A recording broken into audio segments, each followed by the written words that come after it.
July 23. అందుచేత పేతురు వచ్చుచుండగా జనులు రోగులను వీధులలోనికి తెచ్చి వారిలో ఎవని మీదనైనను అతని నీడైనను పడవలెనని మంచముల మీదను పరుపుల మీదను వారిని ఉంచిరి. అపోస్తలుల కార్యములు 5వ అధ్యాయం 15వ వచనం. పేతురు పరిచర్య శక్తితో కూడిన పరిచర్య అని ప్రజలు గుర్తించారు. అతను ఎక్కడికి వెళ్ళినా రోగులు స్వస్థపరచబడ్డారు. ఆ గుంపు అతని నీడలో పడాలని కోరుకోవడంలో ఆశ్చర్యం లేదు. అతను అపారమైన ప్రభావాన్ని చూపాడు. మనలో ప్రతి ఒక్కరూ ఒక నీడను వేస్తాం. మనం సంప్రదించే వారి జీవితాలను మనం అనివార్యంగా ప్రభావితం చేస్తాం. హెర్మన్ మెల్విల్ ఇలా రాశాడు: మనం మన కోసం మాత్రమే జీవించలేము.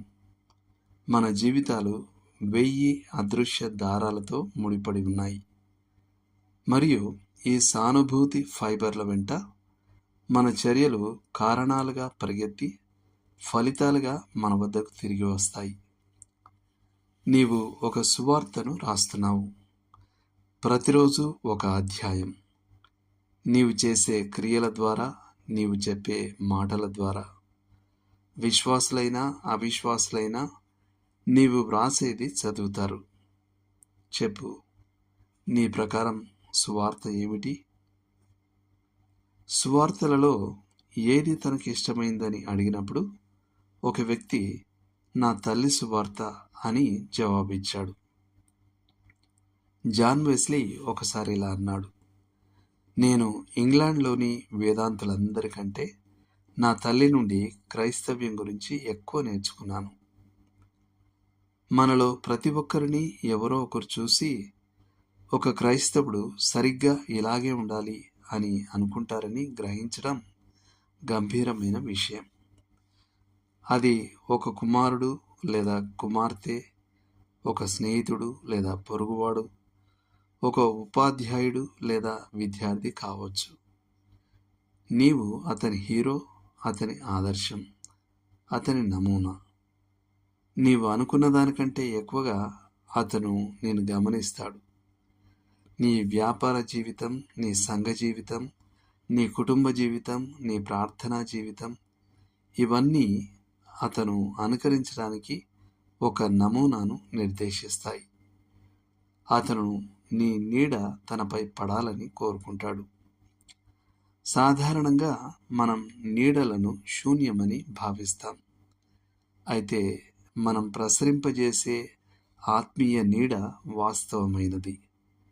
అందుచేత మనము ఈ ప్రశ్నను వేసుకోవాలి: అంత్యతీర్పుకై నేను కలిసిన జీవితాలు వెళ్ళినప్పుడు నా ఈ కొద్దిపాటి క్షణభంగురమైన స్పర్శ వారికి ఆనందాన్ని చేకూర్చిందో లేక వేదనను మిగిల్చిందో? పేరు, కాలము, ప్రదేశములతో కూడిన వారి జీవిత గ్రంథమును చూచువాడు ఇక్కడ ఒక దీవెనకరమైన ప్రభావం కనబడింది అంటాడో, లేక ఇక్కడ కీడు యొక్క జాడ ఉన్నది అంటాడో? Strickland Gillilan. Robert G. Lee రాసిన మాటలు: సూర్యకాంతిలో నీ శరీరం నీడను వేయకుండా నీవెలాగైతే నివారింపలేవో, అదేవిధంగా నీ వ్యక్తిత్వము, నీ మాటలు మరియు నీ క్రియలు ఇతరులను ప్రభావితం చేయకుండా నీవు నివారించలేవు. నీ అంతరంగంలో నీవు ఏమై ఉన్నావో అది ఎలాంటి అస్పష్టతకు తావు లేకుండా బయటకు కనబడుతుంది.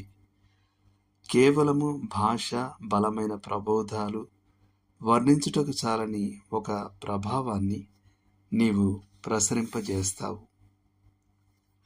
దేవుడు మిమ్మును దీవించునుగాక.